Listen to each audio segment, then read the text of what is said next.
Hey, my name's Cole, and this is Beyond Keywords, an advanced digital marketing podcast, wherein I give you my thoughts, and then a guest comes on and tells me why I'm totally wrong. Beyond Keywords. Today, we're going to focus on the title itself, this being the first episode. That makes sense. It was inspired by my disdain for keywords. What do you mean beyond keywords? Well, robot voice, that's a really good question. So what's wrong with keywords, you might say? Well, nothing. There is absolutely nothing wrong with them. Keywords themselves are an extremely useful tool. The issue is people become absolutely obsessed with them. And it makes sense. When you first get into digital marketing, they sort of dominate everything you do. Optimizing your AdWords keywords, making sure you get keyword placement in Google, like for SEO and stuff, and even fretting over hashtags, which I actually consider a bit of a keyword, but maybe we'll get into that in a later episode or something, because that's a big discussion point. But in the end, keywords kind of seem to be everything. Let's go back in time. So let's turn back the clock a little bit. And I want to focus on why we focus on them so much. So AdWords is a tool that Google created out of necessity of needing money. And when Google created it, they came up with the CPC cost model, cost per click. Before you get your pitchforks out, I know that they didn't invent the concept, but they kind of made it popular. Now, where was I? Oh yeah, it was a night and day change to the online advertising industry, because instead of paying a CPM with which we were used to, we could actually pay for a click, which was a guaranteed eyeball on our website. And it also meant that if our ads kind of sucked, we could actually change them to get more clicks, and we wouldn't pay to learn that lesson that our ad sucked. So Google got us to focus on the intent of the visitor. So with an ad on a web page, it was passive. Basically, we were kind of getting into the visitor's way. But with Google, the visitor was actively seeking a solution, and you, the business advertising on Google, could give them a solution. Like if the person wanted a plumber, they would use a keyword, emergency plumber, and that the intent was they're probably going to hire a plumber in a very short period of time. That was awesome. To kind of put it in perspective, the intended user kind of showed us the power of keywords, something like the keyword cars. That might be somewhat useful for a car dealer, but cars for sale, on the other hand, well, that tells us the intent of the user is really focused on a sale right now. Well, cars could still be an informative intent. And don't worry, I know this is going to be basic stuff for some of you, but I'm just reiterating the point. So for many small business, getting to this point is amazing, absolutely amazing. And you don't really technically need to do much more. If you have little competition and you figured out the intent of the user and you're able to make a sale based on that intent, that's it. You're kind of done. But of course, you can't just sit on your laurels there. You got to do better. You got to get better return. And there's tons of articles out there to read how to get a better return on Google and stuff, but I want to take a step back. You can get way beyond focusing on these keywords, focusing on just AdWords or focusing just on your Facebook advertising or whatever. I posit that you need to focus on people. So there's this idea that surrounds what's called an ideal persona. And this is something my guest is going to be talking about later, but I'm going to kind of go over on a lightweight version right now. So this persona, at least when I was first taught about personas, is kind of a person. And it's the ideal person you want to attract for your business. And the ideal person for the messaging of your business is going to be targeted towards. And this can get kind of extreme. So the company sometimes, like especially larger companies, would give this person a name, have a photo of this person. So the person might be like a woman named Arlene. She's about 40 years old. She has a family, a house in the burbs. She makes X amount of money. She's into technology, but is not a first-time buyer kind of thing. I've heard telecompanies that even printed out large photos of this persona and then put them all over the office. So when people are coming up with messaging or ways to improve the product or brand or whatever, they had that person in mind so that they can continue to do this. Now, this approach is awesome. And when I talk to Tim a bit later, my guest, we're going to go really into that. And I think you're going to like that. So I like this approach, and you can really target that person. You can put your advertising in all the places that they're going to be, which is useful. Probably going to have a future episode on finding where your customers actually hang out. You can use messaging that will really work with them. And in the end, your marketing can become much more efficient, and you can get a really great return. And we'll talk about those reasons with my guest. So this is all fine and good, but to me, that seems kind of small. I think with the technology we have today, we can go way beyond a single marketing persona. So there are two types of marketers in the digital space. There are what I call performance marketers and brand marketers, and they're kind of separate. Now, getting into the reasons why is a whole other story, but AdWords and SEO are generally the realm of performance marketers, and something like programmatic would be in the realm of a brand marketer. So these marketers have very different goals. A performance marketer is kind of hyper-focused on getting a return. Well, the brand-heavy marketer, the one that's into programmatic and stuff, they want a really great brand. They want long-term results. So they've built this brand, which, as Tim will say, is a collection of truths or whatever that you tell potential customers, and they hopefully will trust you because of it. So they're building that trust and that brand, and that lowers your overall cost per acquisition because the customer trusts you more. A simple example is I trust Amazon with a lot of my purchases because I know Amazon has a great return policy, and I'm not afraid of making that purchase. And sometimes I'll purchase direct through Amazon instead of through a retailer if I don't know that, or instead of direct from a company if I don't know that company very well, because I don't know how hard it is to get support from that company, but I know it's really easy to get support from Amazon. I think we are hitting a point where we could take these two roles, this brand-focused marketer and the performance-focused marketer, and kind of mix them together, gel them in a way that can really get better results. And that goes back to what I was talking about with targeting people, not keywords. So if you look at the technology available today, we're getting into the realm of machine learning and AI and a lot of tools. Hell, even AdWords has CPA bidding model, which is amazing, but a lot of programmatic options are also adding these kind of machine learning based bidding, but also machine learning based ads and stuff. And that's where I think we can start talking about advertising to tons and tons of personas. We don't have to focus on just one anymore. Instead, we could focus on these groupings of people and target them based on what they want.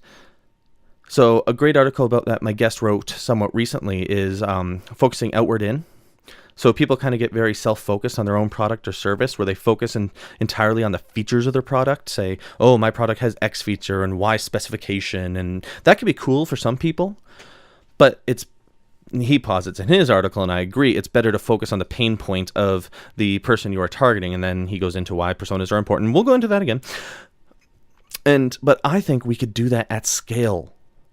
And a major retailer especially can really do that at a scale. Now, I want to get into a discussion of brand in a bit, but when you're doing this at scale, you can actually use the machine learning to start tailoring the messaging based on each individual person. So to kind of circle back on machine learning and marketing, Google has been trying to push a lot of people to switch to it. And what it does is it takes a look at a whole bunch of data amongst all their customers, like all the people. Let's use Google as a simple example. So all these people using Google making searches. So let's use a term like car for sale. Car for sale is a really expensive term on AdWords. It's really competitive for obvious reasons. But the CPA bidding model will take a look at the person who made that search, because there are lots and lots of them doing so, and look at every single data point possible on that person. These are data points that us, the marketer, don't have access to. This is things like what's in their cookie. So things like what browser they're on and stuff, but it also looks at stuff like what other sites they've visited. It looks at stuff like how long they've been browsing so far, what was the last thing they purchased, et cetera, et cetera, et cetera. It takes a look at 1 billion data points, more than we could ever imagine. And then it creates it finds people who correlate with those that you're looking for that have actually converted. And we can get into what a conversion is in the KPI episode later. And it's tailoring so it only shows the ad to the person that has that similar data set to the one who converts, which is extremely powerful. Now combine that with Google's other tools, such as their new they have new creative tools where it actually changes the creative based on each individual person and shows which creative has the highest chance of converting with that individual person. Again, another one of those things using data points we just don't have access to. And then that in the end makes extremely efficient marketing. So when you're writing this ad copy that's going to be machine learned to death to each individual person specifically, that's where you can start looking at all the different personas you have and write all this different copy. You can really start to resonate with the right people at the right time. Now, this may not be mind-blowing for some people, but you need to take this across your entire marketing stream. So you have the machine learning that's doing things with your creative. It's also doing things with your bidding, because maybe it knows that this person only clicks on the second link. They never click on the first, so it puts you in the second link because of it. You can also do it with your landing page. So now you know this person is the type of person who's going to convert based on the bid, based on the creative. It showed them the right one. Then you can have the landing page change based on the creative that was successful of getting that click. So you could do that through some fun ways of looking at data sets within AdWords. If you're focusing on AdWords, programmatic, you could do it through UTM parameters, push the UTM parameter to your landing page as a variable, grab it from the push it into the URL as a variable, grab it and make it a variable that you can put anywhere in the landing page. So you can have, if this UTM parameter is in there, like X or whatever, you can then use this headline because that matches with this segment or type of customer. So I work at Kinetics, and that's one of the things we're doing is we're working with a machine learning company that's actually looking at our entire quota flow and making changes based on the information within that. So we've also found ways to combine that with it. So I think I'm kind of jumping into the technical side here, and I want to take a bit of a step back. But sorry, one of the main reasons why you'd want to do this is, let's say there is a father and mother. So a couple, and they have kids, and they're looking for baby supplies. They both are probably going to use a similar keyword for the baby supplies that they're looking for, but they both want completely different things. The father might prefer being more secure in a return policy, while the mother might be more concerned about price and a certain feature. So how do you advertise to these two people who are using the same keyword? And that's what I was talking about above. You use machine learning, but you also take a step back and stop worrying about the keyword itself. Let's say we're talking about programmatic, where I kind of place this in the same thing, placements. Placements are the same as keywords. You got to stop worrying about your placements. Like, you can find placements and get rid of them, like get rid of bad placements and stuff and do some efficiencies there, but that's looking way too tight of a scope that you're focusing on. Instead, you have to advertise to the individual. Find them wherever the hell they are, if they're on using whatever system, using AdWords, using your programmatic solution. I suggest using like a DMP kind of thing. And then tailor the creative, landing page experience, flow, sales cycle, everything to that individual based on groupings you create using personas. They all have ways. Simple examples, you could do it through, you create an audience using Audience Manager, and that audience is people who converted as a sale or have really good lifetime values, for example. If you're a retailer, that's the word I was looking for. So if you're a retailer and you have this grouping of people that's, let's say, gamers, and these are gamers that have sold, you created that audience, push that into your programmatic solution, don't push that one, push your similar to audience, like your lookalike audience that you've created, push that into your programmatic tool, and then have it marked with a UTM parameter, and have all the people with that audience get this kind of landing page that's more focused on what they're looking for after you've done all your studies and data on it, which we're going to talk about in my interview with Tim. You could also do the same thing for all the other segments, and you could create an almost unlimited amount of segments using these different audiences and personas that you've created. So to kind of round that up, what you're doing by switching to this kind of model is you're targeting them where they want to visit. You don't have to guess where they're going, because it's just targeting their cookie. And then you're giving them such a tailored experience that you can have extremely efficient marketing based on it. So instead of focusing on placements and focusing on cookie data, that switch itself can make your marketing more efficient. One of the things I suggest that can very much help with that is switching to a more robust attribution tracking system. There are a couple out there. I use Google, but there are certainly... I use Google, and Google is the old Odometry, which used to be around, but now it's just Google Attribution. But there's other tools that are just as useful, and I highly recommend checking them out. So next, I'm going to have a conversation with Tim Kilroy. He is a mentor of mine who has been in the digital space for far longer than me. He has created numerous companies, including agencies that have sold for 7 figures. He's had several C-level positions, including CMO, Chief Marketing Officer, and continues to help retailers and agencies who want to grow faster with his consultancy. So let's start. Tim, could you please tell us a little bit about who you are and what you do? Yeah, my name's Tim Kilroy. I am a long-time entrepreneur. Started a couple of agencies, sold a couple of agencies, been in online marketing search since 1997. I've been a CMO of an online retailer. I've been the CEO of an agency, been a VP at a performance agency. So I've sort of been all around the entire spectrum of online advertising, customer acquisition, and marketing technology. And right now I'm a consultant who helps agencies and retailers generate more revenue, more profit, and more happy. And you can learn more about me at timkilroy.com. Perfect, thank you. So can you maybe tell us what you mean by a persona and how it might help? Yeah, so I work with a lot of companies who are stuck in one way or another. Meaning that they either can't grow, can't get started, or have hit some sort of plateau.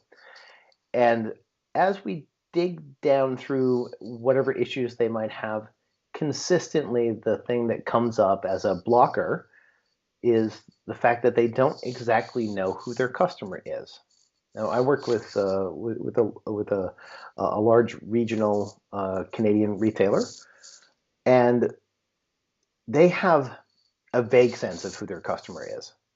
They have offline stores, and so they know the people that walk in, but they don't really have a sense of who their real customer is and why that customer is engaging with them. And when it comes right down to it, every business is selling something to someone, to some individual person. There's one person who's making the decision on behalf of themselves or behalf of their company.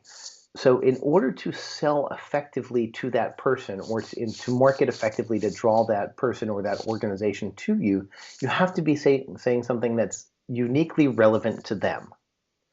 And the idea of a customer persona is understanding what is relevant to that target so you can say it. It's not complicated. Many years ago when I worked at a large online furniture retailer, we had these two customer personas. I think their names were Pat and Melissa, and we had developed stories about them so that we understood exactly what the needs of Pat and Melissa are. Pat was more navigationally driven to shop, and Melissa was sort of more content driven. But in order to service the needs of both Pat and Melissa, you need to have slightly different approaches that fit inside of your overall brand promise. And I think that's really it. So if you just think about how you like to buy something or what makes you more comfortable buying, it's when that thing that you're thinking about buying satisfies your needs, is relevant to you, and and eases whatever frustration, pain, or desire you have, and by focusing on that individual customer or that individual customer type, businesses can actually get way more efficient in their marketing and their sales approach. and sort of no, I don't think I really coined this. I'm sure I heard it because I'm not nearly clever enough to have coined this. But if the sort of the paradigm that I think about is niche it, nail it, scale it. So if you focus on a particular niche, let's imagine that you want to sell to people who own minivans. That's great, and so you can talk all about the how the thing you're selling engages with people who own minivans. And then very shortly after that, once you figured out all of those mechanics, you can then migrate over to people who own SUVs, because you've already worked out some of the rough edges around your delivery, and you've been able to focus it on minivan owners. And so you're going to have to do a lot less work to go to an adjacent cohort or adjacent sort of profile, like SUV owners, to scale that business quickly. So that's essentially what I'm thinking about as a customer persona. There's a bunch of ways to sort of get to a customer persona if we want to dive into that a little bit. Yeah, definitely. Let's get into that. Yeah. So previously, the customer persona was defined by geography.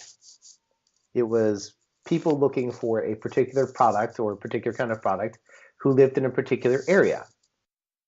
But honestly,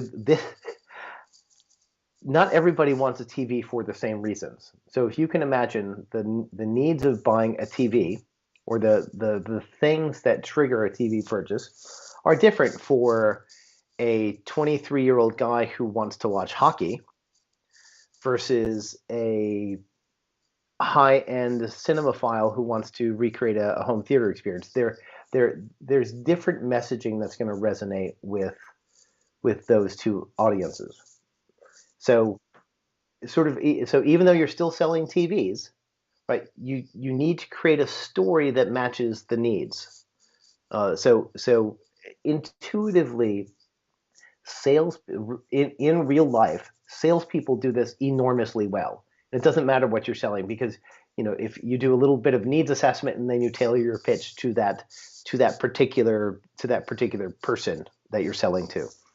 The same thing should happen when you're thinking about marketing and selling at scale. You should be able to have some sort of pre-done needs assessment and then tailor your pitch to that. And what's like a major misconception you find around that? So here's the biggest fear, or the biggest blocker around customer personas, is that somehow it is limiting. That if you market to a particular customer persona, it means that your business is going to be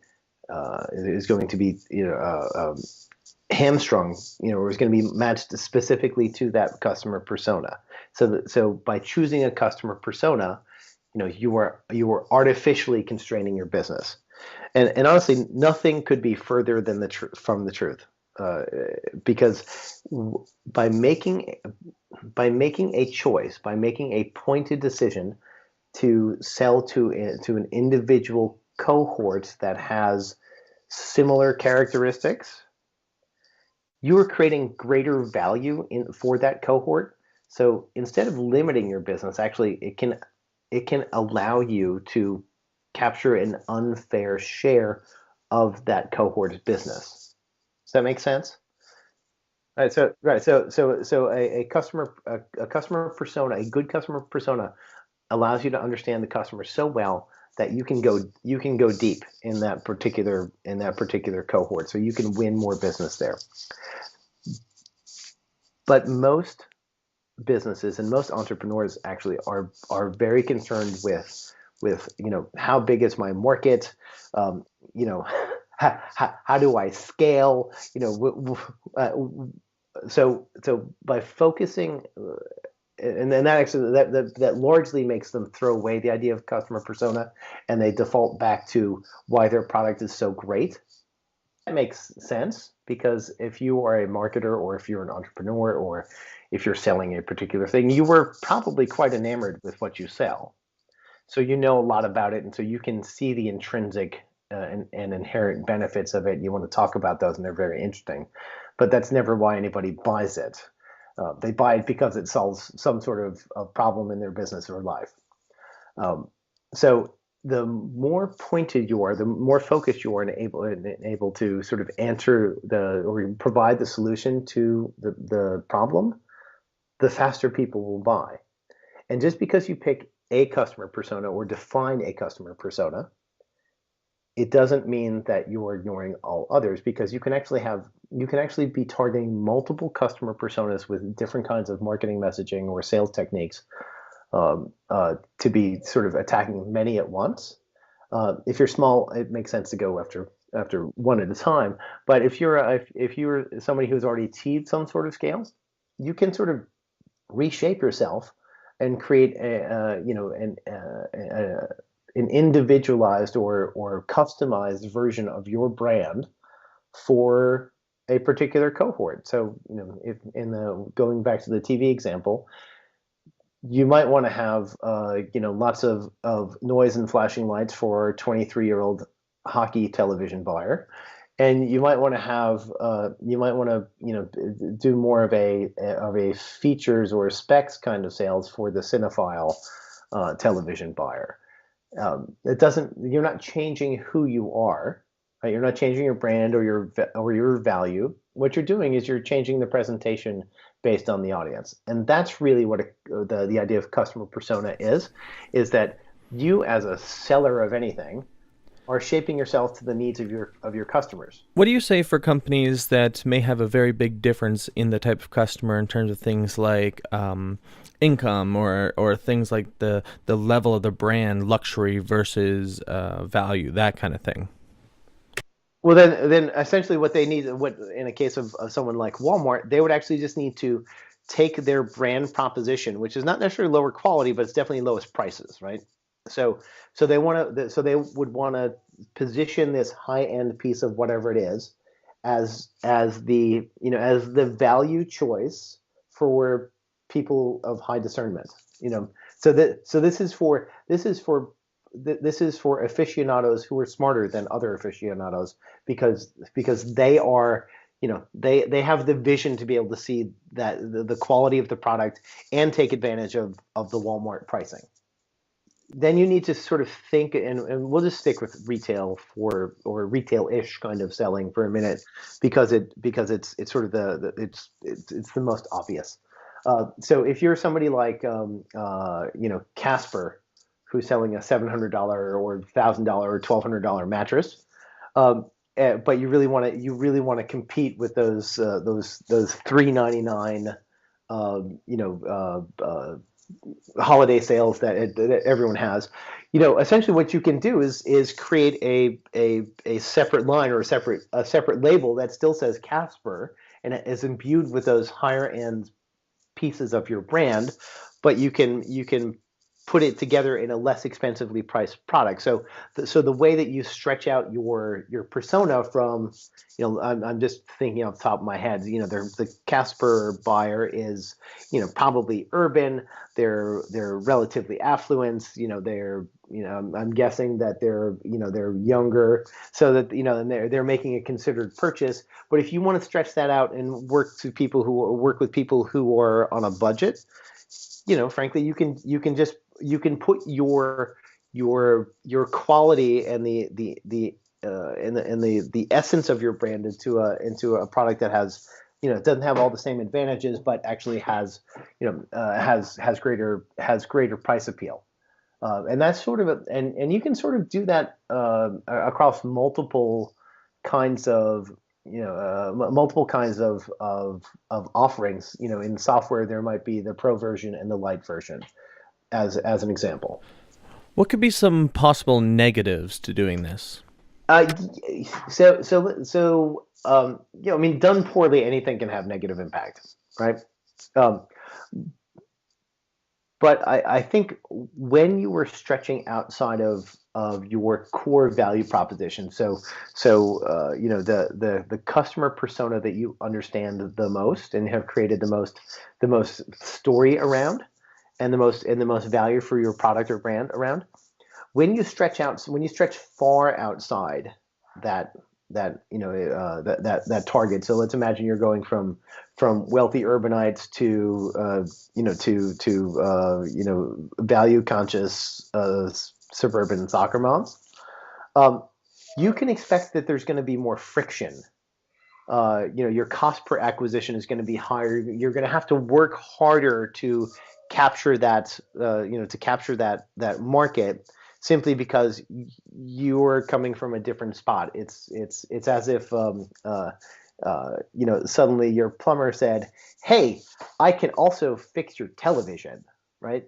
It might be true, but it seems like there's a bit of a disconnect. So you're going to have to invest in that market to create the positioning, because nobody buys something that's unbelievable. That's definitely true. Can you maybe give some suggestions for someone just starting out, a small business, a startup, that kind of thing? When you're first starting out, pick one. That's all you need, because what you need to do. So actually, when you first start out any sort of business, you're largely doing kind of like circle of influence selling, right? People that know you and like you, and you tell your friends, and that's how you get your first 5 customers, 10 customers, and to get the ball rolling. There's 2 things you can do while you're doing that circle of influence selling and growing. You might see a pattern in those, let's call them affiliated customers. Those customers have some kind of relationship with you beforehand. You might see a pattern that you can extract to help you define your immediate niche. But first of all, if you have no idea to whom you're selling, you probably should not have created a product or service yet, because right. So that's sort of like thing one that you do is understand your target market, because if you're creating something in a vacuum, I can guarantee you're going to sell none of them. So what you need to do before you start your thing, you need to figure out to whom you are selling. That's really the most important thing. And that act of selling into that market, of advertising, of doing direct sales calls, that's where you get your feedback that tells you that you're on the right track or not. And then once you've moved beyond that sort of circle of influence selling, and you have some unaffiliated customers, you can actually solicit them for feedback and say, was this a good thing to say? Was that not a good thing to say? Is what we perceive as a high value point, is that really high value to you? And that's a terrific way to get feedback from your initial customer set, so that you can refine your messaging and your language for your next customer set. And then as you start to scale this a little bit, the process that I go through with my clients is sort of deceptively simple.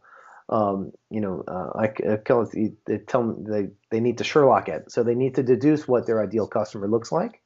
So if you can define as many customer attributes as you want, and then essentially look at whatever your existing customer base is, be it very small or very large, and sort of define the attributes that your customers have the most have in common the most. So for in a training I did recently, I went through 3 different customers of mine and sort of combined their core similarities. And so it's my target customer is the CEO of a North American digital agency that is under $10 million in sales, who is facing these kinds of problems. And so I can tell myself a very complete story about that target audience. Even if you have 2 or 3 or 4 or 5 customers, you can do that same exercise and go through what you know about them on as granular a level as you can, be it age or agent demographics or income or revenue or location or use case or whatever, and you will find commonalities that will help you define what that audience is. Can you maybe go over any interesting findings you've had in the past while doing this kind of exercise? Yeah, so this happens a little bit more at scale, um, but an exercise I went through with a fashion retailer years ago. There's this company that was very focused on neckwear, um, and that was sort of what their value proposition was. It's sort of where they made their mark. They actually found out that neckwear as a leading sale, uh, as a first purchase is actually not great for them because those customers tend not to come back because they tend to be gift purchases, uh, right? And so what they discovered was a customer who was attracted to a particular sweater was actually their best first customer because they spent almost 5 times as much than the neckwear buyer. So that's sort of something interesting. There can be, and so this company basically was completely focused on neckwear first, and everything else was sort of an ancillary sale for them. And what actually happened once they did this analysis, they looked at at uh, customer profitability by product, by first purchase, and they discovered this fantastic, this fantastic niche that they didn't understand. The customers who bought a sweater first were way more valuable. So then over time, they actually adapted their entire brand to be clothing first and neckwear as a highlight rather than neckwear first and clothing as a highlight. And that and that's what looking at your customer base to define a customer persona can do for you. It can help you get out of your own way because this company was very focused on neckwear. It made sense. It was their first product. It's what they did. It's what they were known for. But as it turns out, that sale wasn't great for them. The finding the ideal customer persona actually invalidated their own assumptions about their business. Well, what's an activity one can do to get started on this? Yeah, yeah. One of the exercises that I go through as part of this ideal customer profile with my clients is once we define all these attributes, that customers in general have in common. The next step is always to force rank their customers, and this can be, but it doesn't matter if you have a lot of customers or only a few. You can force rank your customers by desired metrics, by revenue or profitability or by longevity or whatever those sort of desired metrics are.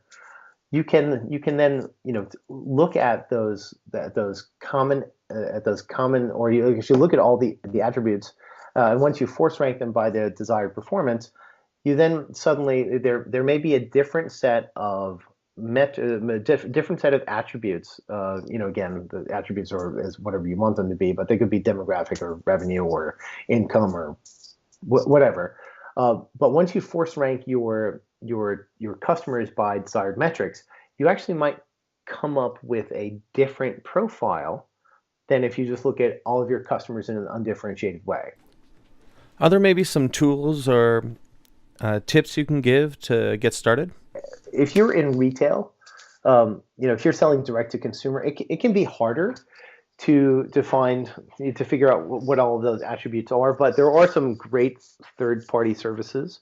I do know that can help you get more information about your customer.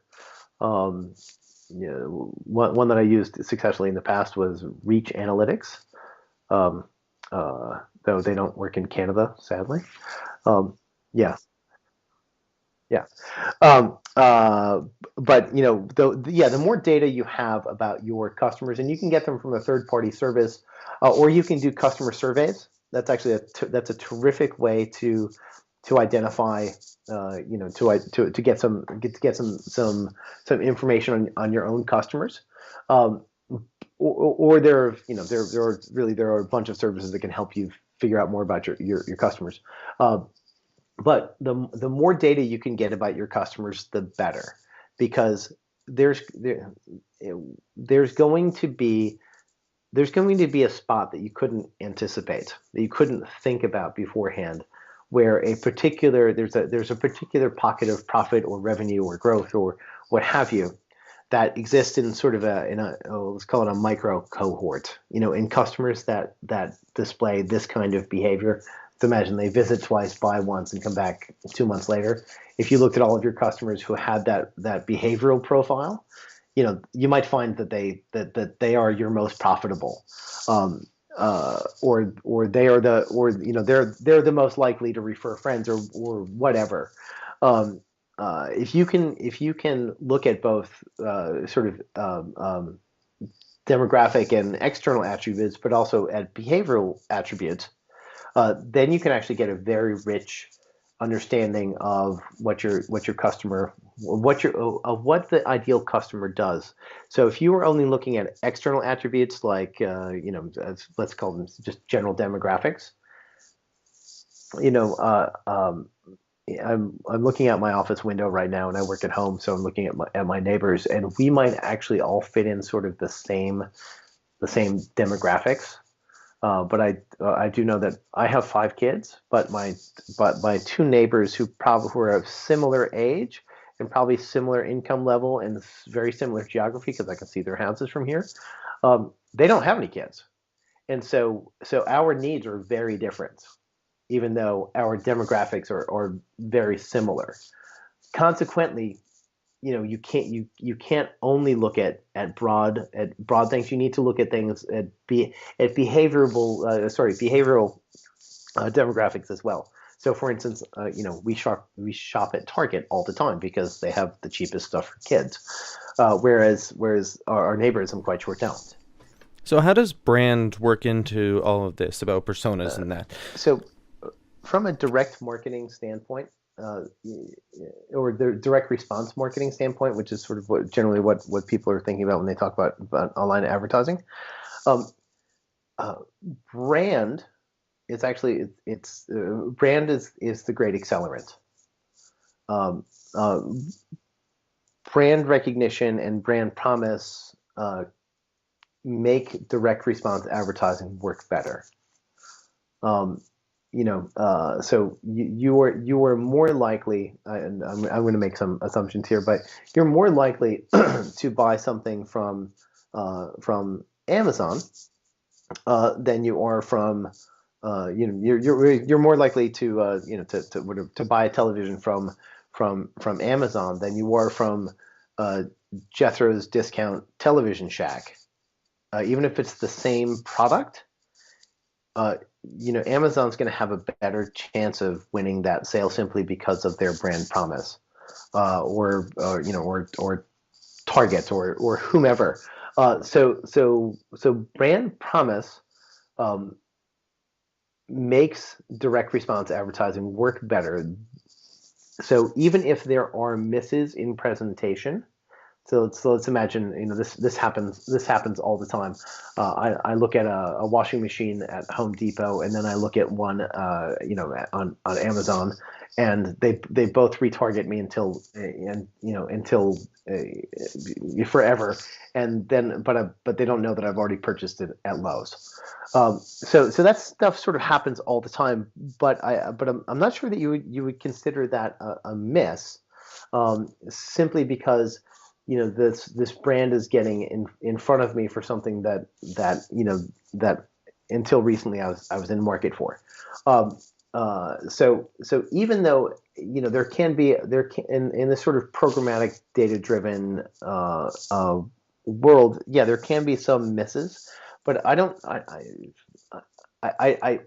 would hesitate to say that it's a negative, because you are still driving sort of an engagement point. Well, you have to think about what is a brand, right? A brand is a set of promises you're making to a particular to the person you're engaged with, right? To the potential customer you're engaged with. So in some respect,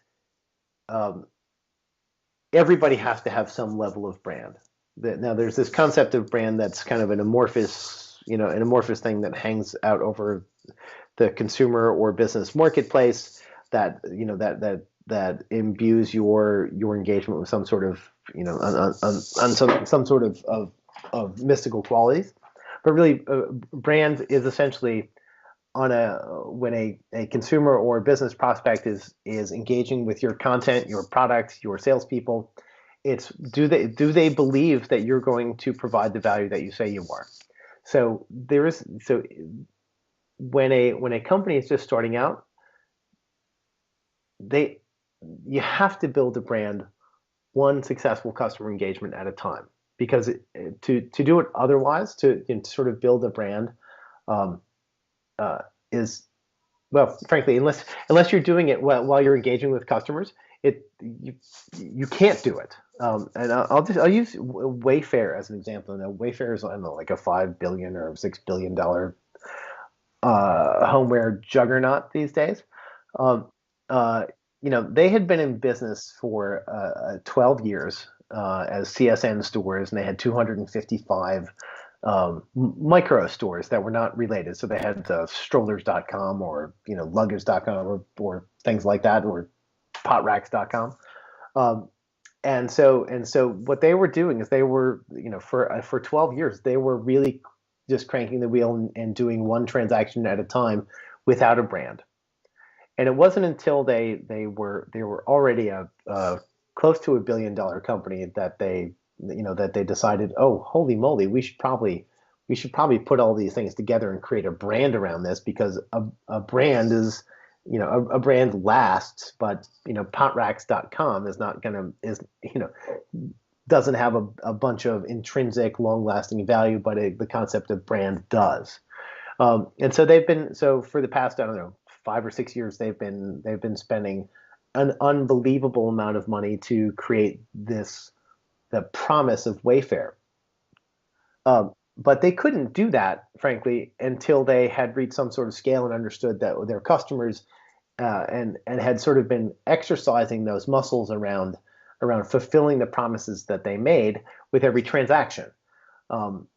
So they didn't start out trying to be Wayfair and then interact with customers. You build your brand by making people happy, and brand is something that builds over time. You can't start brand first and then because you don't really have any credibility until you've done exactly what you said you're going to do. So what do you say to people who are afraid of excluding people with these personas? Well, so you're never excluding anybody, right? So the idea around a customer persona is you're speaking more loudly to the most receptive audience. It doesn't mean that other people can't hear you. It just means that and receive, you can get some sort of benefit. But when you're choosing your customer persona, you're making a conscious choice to satisfy the needs of that customer. So you're speaking as loudly and as fully as you can to that particular to all the customers that have that particular profile. Now that doesn't, and since there is no customer cohort that is entirely discrete, so if one of the values that you are espousing is low cost or whatever, there's going to be people who have entirely different demographics or attributes or whatever, who are also attracted to value, who might listen to your message. So it's not that you're excluding them. It's just that your message is focused on a particular spot right now. And over time, that one sort of laser focused spot, once you sort of nail that language, you can start to expand into adjacent cohorts. So eventually, your target market becomes bigger, but you still retain the language and efficiency that you had to continue to resonate with that first audience. And then you adjust it a little bit for your second audience, but you still have that language and efficiency in the first. And then once you've understood your second audience, you can still say what you're saying to the first. You continue to say what you say to the second, and then you define a third audience. And so over time, what happens is your mono voice, your uniquely focused voice, then moves into stereo, and then it goes into 3.1, and then it goes into 5.1 and 7.1 and 9.1. So essentially, you end up with this this like loud, rich, market penetrating voice rather than just a single a single threaded voice. That's awesome. Thanks, Tim. I'll give you a chance now to talk about anything you think people should check out, anything you're working on, that kind of thing. Yeah. So I've created a way of looking at business that I call triple dis, and it works around goal setting, accountability,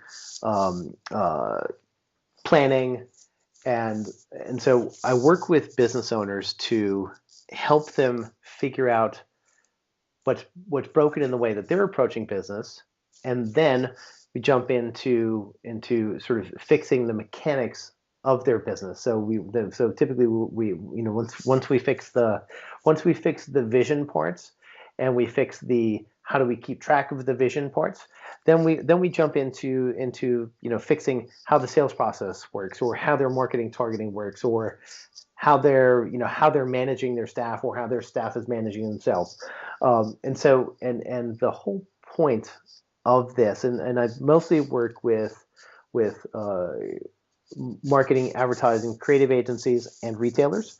The whole point of this is to help businesses unlock themselves in a way, and the thing that I focus on is more revenue, more profit, and more happy, because often smaller businesses get trapped in this grueling like death march where the senior management has too much to do, and the employees don't have enough direction or enough emotional equity in the business to sort of be creative and drive the business. So I help sort of break that open, and in the spots where I know the most, which are agencies and retailers. I would love for you to read my blog at timkilroy.com. That's really where I put most of my energy. I've also got a bunch of great.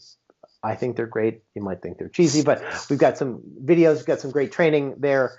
And really what I want people to know is that it's possible, with the right help, to create a great business, even if you feel like yours is sort of incredibly broken.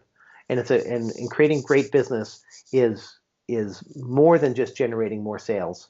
It's about creating a business that generates profit and makes you and your employees feel good about coming to work. And that's really what I'm focused on. Thank you for coming on the show, Tim. I really appreciate it. So this was Beyond Keywords, the Advanced Digital Marketing Podcast. There'll be more episodes coming in the future, so please stay tuned. You'll see them at colemcrae.com, just like this one.